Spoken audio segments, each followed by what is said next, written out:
तो आप सबका स्वागत है हमारे इस यूट्यूब चैनल में जिसका नाम है उत्तम ऑनलाइन क्लासेस। तो आज हम लोग केमिस्ट्री 11वीं के केमिस्ट्री विषय का शुरुआत कर रहे हैं। तो जिसके अंदर कुछ कुछ मूलभूत अवधारणाएं हैं, केमिस्ट्री में उस पर नज़र डालते हैं। तो रसायन की मूलभूत अवधारणाएं, रसायन की कुछ मूलभूत अवधारणा। तो सबसे पहला देखते हैं अपन रासायनिक संयोग के नियम के अंतर्गत कुछ कुछ नियम दिए हैं। तो रासायनिक संयोग के नियम,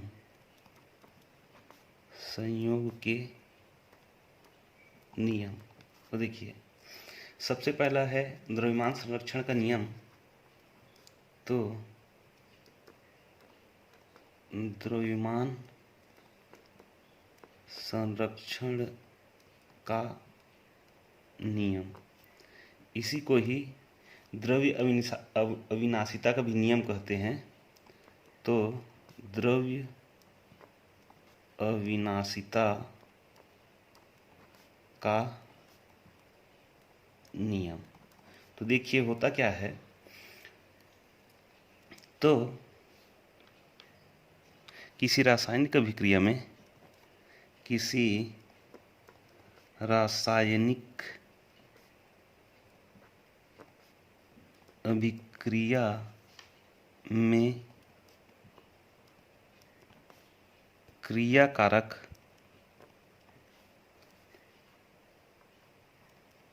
एक क्रियाफल पदार्थ का द्रव्यमान सदैव स्थिर रहता है, उसका संगठन एवं अवस्था परिवर्तन हो सकता है। तो देखिए, ये नियम कहता क्या है कि किसी रासायनिक अभिक्रिया में क्रियाकारक एक क्रियाफल पदार्थ का द्रव्यमान सदैव स्थिर रहता है, उसका संगठन एवं अवस्था में परिवर्तन नहीं होता है। मान लो, उदाहरण के तौर पर देख लो, मोमबत्ती का जलना, मोमबत्ती का जलना। तो देखने में तो हमें ऐसा लगता है कि मोमबत्ती जल करके क्या हो जाएगी, खत्म हो जाएगी। लेकिन ये जो है मोमबत्ती जो है, वाष्प, ऊष्मा, ताप आदि के रूप में क्या हो जाता है, वो उस अवस्था में परिवर्तित हो जाता है। एक्चुअल में वो ख़त्म नहीं होता है। प्रयोग के माध्यम से अगर देखें हम, तो एक फ्लास्क लेते हैं जो ऊपर से एयर टाइट हो,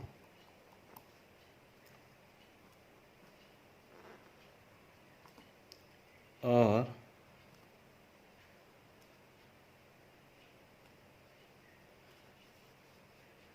इसके अंदर में अपन भर देते हैं रेत और फास्फोरस, P4। इसको क्या बोलते हैं, फास्फोरस बोलते हैं। फास्फोरस को किससे प्रदर्शित करते हैं, P से प्रदर्शित करते हैं। और जब इसको गर्म किया जाता है, इसको गर्म करते हैं हम लोग, तो इसके ऊपर में यहाँ पे ये P2O5 के रूप में, मतलब फास्फोरस पेंटॉक्साइड, फास्फोरस पेंटा ऑक्साइड के रूप में क्या होता है, ये ऊपर में आ जाता है। तो ये गर्म होकर रेत और फास्फोरस क्या बना ले रहा है, फास्फोरस पेंटाऑक्साइड बना ले रहा है। लेकिन उसको अलग अलग रूप में भी देखें तो वो है क्या, रेत और फास्फोरस का एक मिश्रण था। उसी प्रकार दूसरे प्रयोग में देखते हैं अपन, प्रयोग नंबर 2 में देखते हैं। मान लो एक फनल है एच आकार का, ये एच आकार का कोई कांच का फनल है। इसमें एक तरफ भर देते हैं अपन AgNO3, इसको बोलते हैं सिल्वर नाइट्रेट, सिल्वर नाइट्रेट कहते हैं। और एक तरफ भर देते हैं अपन NaCl, सोडियम क्लोराइड है, सोडियम क्लोराइड। तो अब इन दोनों का क्या है, अपन द्रव्यमान को नोट कर लेते हैं। द्रव्यमान को नोट करते हैं। मान लो इस कंडीशन में इसका द्रव्यमान कैसा है, A है। अब इसको कैसा कर लेते हैं अपन, इसको पलट देते हैं। पलट देने में इसका द्रव्यमान जो है, पलटने पर द्रव्यमान जो है नोट करते हैं तो उसका द्रव्यमान कैसा हो जाता है, B हो जाता है। लेकिन जब नापते हैं तो दोनों का द्रव्यमान कैसा रहता है, सेम रहता है। इसके मात्र परिवर्तन किस में हो रहा है, इसके संगठन और अवस्था में परिवर्तन हो रहा है। तो ये NaCl plus AgNO3 sodium chloride और सिल्वर नाइट्रेट, ये जो है AgCl प्लस NaNO3, AgCl का मतलब सिल्वर क्लोराइड, सिल्वर क्लोराइड, और किस में बदल जाता है, NaNO3 का मतलब सोडियम नाइट्रेट। ये जो है इसके संगठन अवस्था में परिवर्तन हो रहा है, ना कि इसके द्रव्यमान में कोई परिवर्तन आ रहा है। तो अगर हल्का फुल्का परिवर्तन आ भी जाता है, थोड़ा बहुत अगर परिवर्तन आ भी जाता है, तो वो जो है उसका जो ऊर्जा के रूप में मुक्त होता है, वो एक्चुअल में अगर परिवर्तन उसमें आता है, हल्का फुल्का पॉइंट में कुछ परिवर्तन आता है, तो वो जो है ऊर्जा के रूप में मुक्त होता है। इसी प्रकार इसका दूसरा नियम है अनुपात का नियम, स्थिर अनुपात का नियम। अब देखो ये होता क्या है, तो प्रकृति में प्राप्त, मतलब प्रकृति में अगर कोई तत्व पाया जाता है तो कोई भी रासायनिक यौगिक चाहे किसी स्रोत से प्राप्त किया गया हो, उसके अवयव भार के अनुसार सदैव एक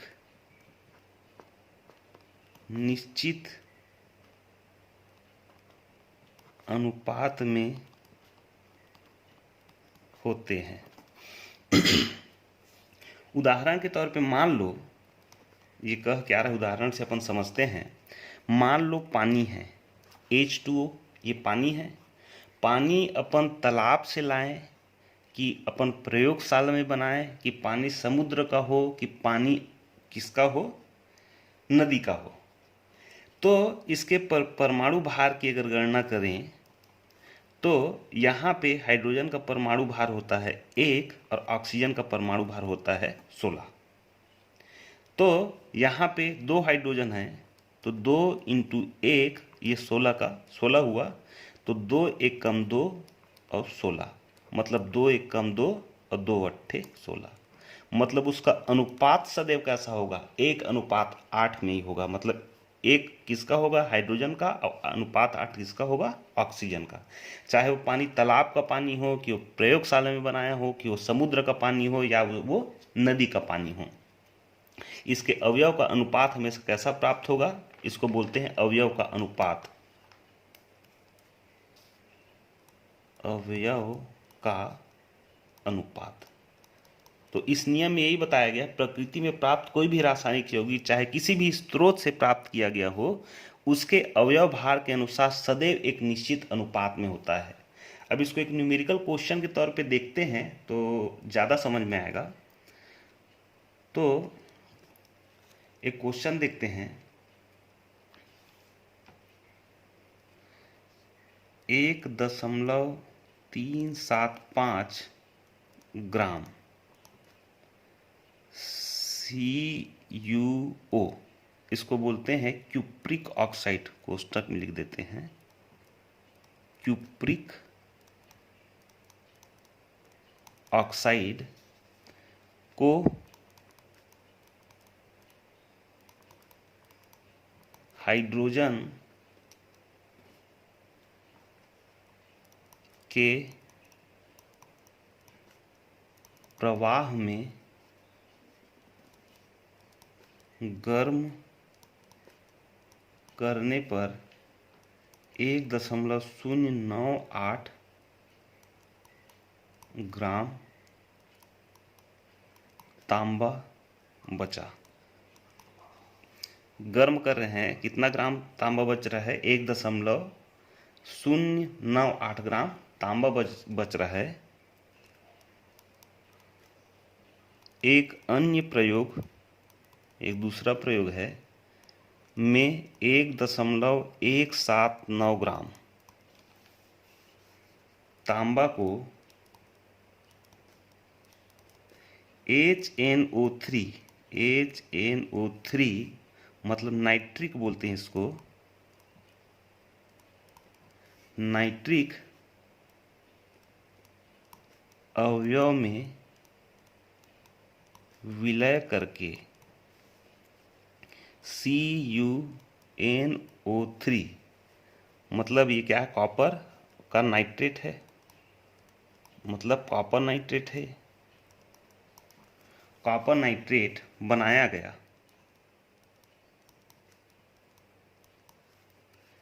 प्राप्त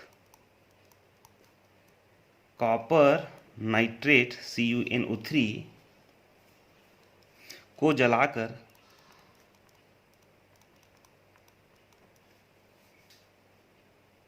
CuO मतलब क्यूप्रिक ऑक्साइड,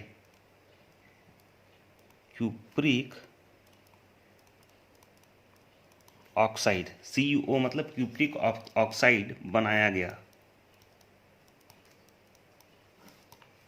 जिसका द्रव्यमान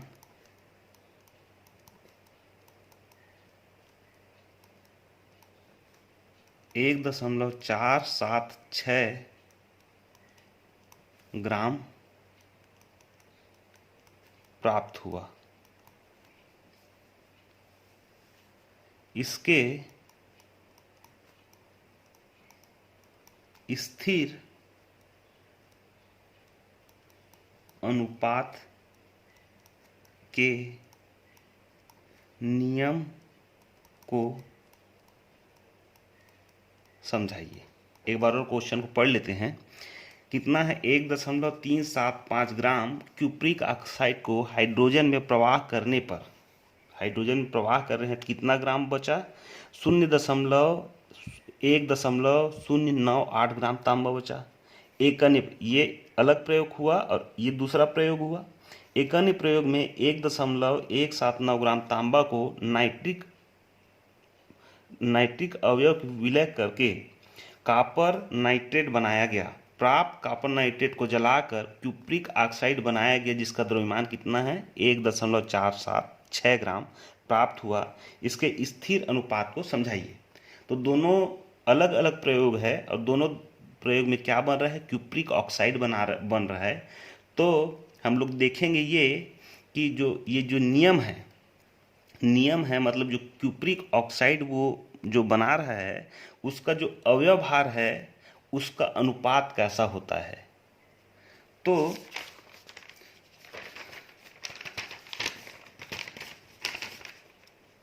दो प्रयोग है। तो प्रथम प्रयोग में हो क्या रहा है, CuO क्यूप्रिक ऑक्साइड का द्रव्यमान कितना है, 1.375। CuO क्यूप्रिक ऑक्साइड का द्रव्यमान कितना है, 1.375 ग्राम है। अब यहाँ पे क्या बन रहा है, कितना बचा तांबा, 1.098 ग्राम क्या बचा, यहाँ पे तांबा बचा। तो कॉपर का द्रव्यमान कितना है, 1.098 ग्राम। तो यहाँ पे अपन कॉपर का परसेंटेज निकालते हैं कि कितना है। तो कॉपर का द्रव्यमान मतलब 1.098 बटा 1.375 गुणा 100%, का मतलब क्या होता है, गुणा 100। तो कॉपर का परसेंट निकालते हैं इसको हल करके, तो ये प्राप्त होता है अप्रॉक्सीमेट 79.86% प्राप्त होता है। तो ये कॉपर है और बचत क्या है, 100% में बचत क्या है, तो ऑक्सीजन बचा। तो ऑक्सीजन का परसेंट अगर निकालें तो 100 में से 79.86 इसको माइनस कर दें तो ऑक्सीजन का परसेंट हमें प्राप्त होता है 20.14%। ये ऑक्सीजन का परसेंट है और ये कॉपर का परसेंट है। किसमें, पहले प्रयोग में। अब देखते हैं दूसरे प्रयोग में। तो दूसरे प्रयोग में फिर CuO का द्रव्यमान, क्यूप्रिक ऑक्साइड का द्रव्यमान, तो वो द्रव्यमान कितना था दूसरे प्रयोग में,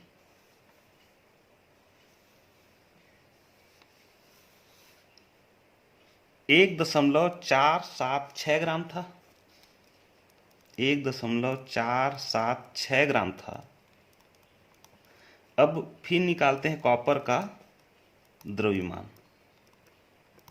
तो कॉपर का द्रव्यमान क्या है, तो 1.179 ग्राम, इतना ही है। अब फिर निकालते हैं अपन कॉपर का परसेंट, तो बराबर कॉपर कितना है, 1.179 बटे 1.476 गुणा 100%, का मतलब क्या, 100। तो कॉपर का परसेंट, अब इसको हल करते हैं तो आता है 79.89 के आसपास आता है। कॉपर का परसेंट कितना आता है, 79.89 के बराबर आता है। अब यहाँ पे बचत क्या है, 100% में 79% क्या है, कॉपर है, बाकी क्या है, ऑक्सीजन है। तो 100 में 79.89% को घटा देते हैं तो यहाँ पे ऑक्सीजन का परसेंट निकल के आता है, वो है 20.11%। इतना परसेंट क्या है, ऑक्सीजन है। तो अब देखते हैं ये स्थिर अनुपात का नियम क्या कहता है। स्थिर अनुपात का नियम कहता है, तो क्या हो वो, उनके अवयव भार के अनुसार सदैव एक निश्चित अनुपात में हो। अब देखते हैं दोनों प्रयोग में उसका भार जो है निश्चित हो रहा है कि नहीं हो रहा है। तो ये प्रथम प्रयोग था, अब ये कौन सा प्रयोग था? दूसरा प्रयोग था। एक तरफ लेते हैं कॉपर और दूसरा तरफ लेते हैं ऑक्सीजन। एक तरफ लेते हैं कॉपर और दूसरा तरफ लेते हैं ऑक्सीजन। तो 79.86 ये निकला था शायद, 79.86 प्रथम प्रयोग में, और ऑक्सीजन क्या था? 20.14 था, अनुपात 20.14 था। अब दूसरे प्रयोग में कॉपर क्या था? 79.89 था, मतलब 79.89, और दूसरा ऑक्सीजन कितना था? 20.11। अब देखो दोनों ही प्रयोग में लगभग अप्रॉक्सीमेट बराबर आ रहा है। मतलब ये जो नियम है, स्थिर अनुपात का नियम, मतलब प्रकृति में प्राप्त कोई भी रासायनिक यौगिक चाहे किसी भी स्रोत से प्राप्त किया गया हो, उसके अवयव भार के अनुसार सदैव क्या होगा? एक निश्चित अनुपात में प्राप्त होता है हमको। तो दोनों प्रयोग में देख लिए अपन, पहला प्रयोग और दूसरा प्रयोग, दोनों प्रयोग में प्राप्त हुआ हमको लगभग बराबर। कुछ त्रुटियां हो जाती है जिसके कारण होता क्या है, ये जो अनुपात है उसमें 19-20 हो जाता है। तो तीसरा नियम देखते हैं, गुणित अनुपात का नियम। गुणित अनुपात का नियम, अब देखते हैं ये नियम क्या कहता है। तो जब दो तत्व, मान लो कोई भी दो तत्व है, दो या दो से अधिक यौगिक बनाते हैं,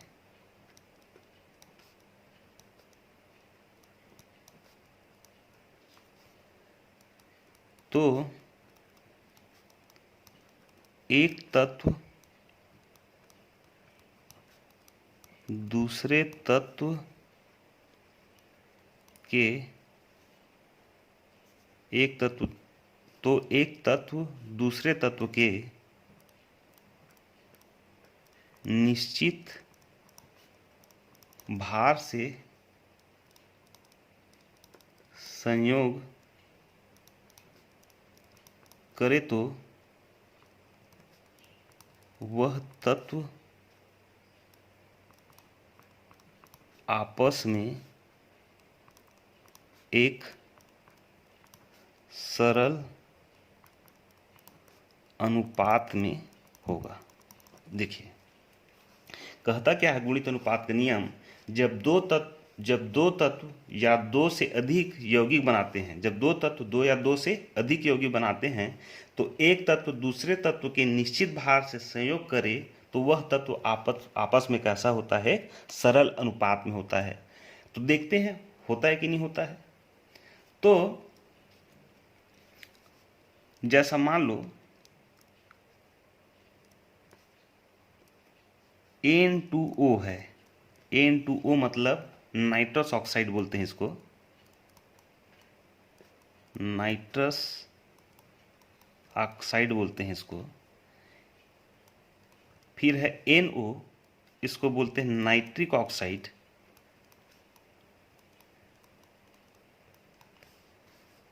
फिर ले लो N2O, N2O3 ले लो, नाइट्रोजन टेट्रा ऑक्साइड बोलते हैं इसको, नाइट्रोजन टेट्रा ऑक्साइड बोलते हैं इसको। अब ये N2O4 ले लो, नाइट्रोजन डाइऑक्साइड बोलते हैं इसको, नाइट्रोजन डाई ऑक्साइड कहते हैं। एक और ले लो N2O5, मतलब नाइट्रोजन पेंटॉक्साइड, नाइट्रोजन पेंटा ऑक्साइड। देखो तत्व एक ही है, क्या बना रहा है, दो या दो से अधिक यौगिक बना रहा है, ये भी बना रहा है, ये भी बना रहा है, ये भी बना रहा है, ये भी बना रहा है, ये भी बना रहा है। तो इसका अनुपात जो होगा देखते हैं, N अनुपात O। तो इसका परमाणु भार होता है 14 और है 2, तो 14 दूनी क्या होगा 28, और ऑक्सीजन का होता है 16। अब यहाँ पे मात्र नाइट्रोजन है, तो ये 14, ऑक्सीजन क्या है 1 है, तो कितना आया 16। अब आ जाओ, इसमें कितना है, 2 नाइट्रोजन है, मतलब 14 दूनी 28 अनुपात 16 दूनी 32, 16 तिया 48 आया। वैसे ही इसमें 14 दूनी 28, 16 दूनी 32, 16 तिया 48, 16 चौक 64। यहाँ भी 28 है, 16 पंचे कितना प्राप्त हुआ 80 प्राप्त हुआ। तो ये कह क्या रहा है, जब दो या दो से अधिक तत्व, दो या दो से अधिक, दो तत्व मतलब ये तत्व और ये तत्व दो या दो से अधिक यौगिक बनाते हैं, इतना यौगिक बना रहे, तो एक तत्व दूसरे तत्व की निश्चित भार से, एक तत्व दूसरे तत्व की निश्चित भार से संयोग करे, तो तत्व आपस में कैसा बना रहे, एक सरल अनुपात बना रहे। 28/16 है, 14/16, 28/48 है, 28/64, 28/80 है। तो एक ऐसा अनुपात बना रहा है, एक सरल अनुपात बना रहा है। तो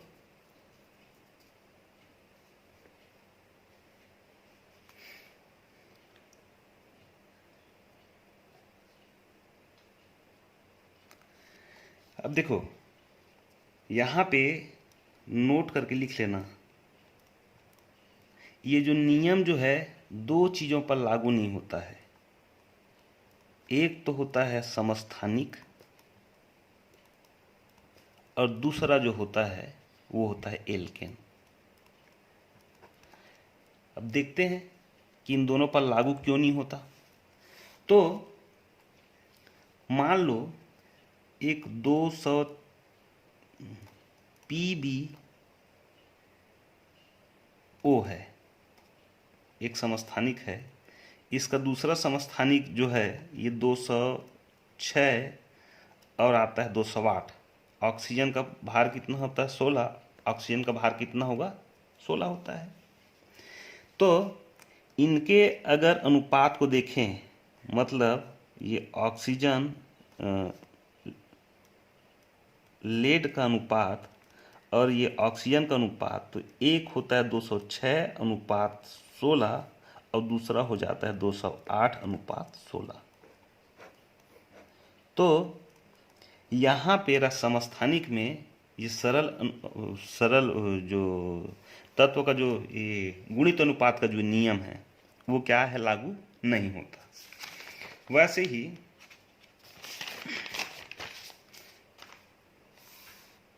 वैसे ही एल्केन में देख लो, एल्केन का मतलब क्या होता है,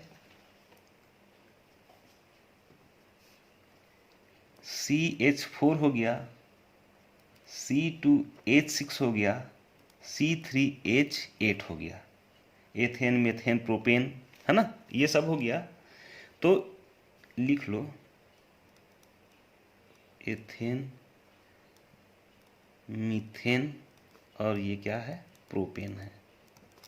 तो यहाँ अपन कार्बन और हाइड्रोजन के परमाणु भार का अनुपात अगर देखें तो यहाँ कार्बन का कितना होता है 12 होता है, और हाइड्रोजन का कितना होता है 1 होता है, यहाँ 4 है तो 4 आ गया।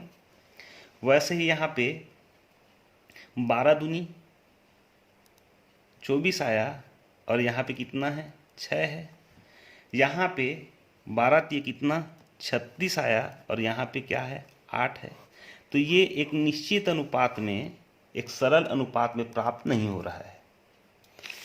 वैसे ही एल्केन का देखते हैं तो ये 208:16, 206:16, 208:16 प्राप्त हो रही है। क्या समस्थानिक है? तो आज के लिए बस इतना ही। धन्यवाद।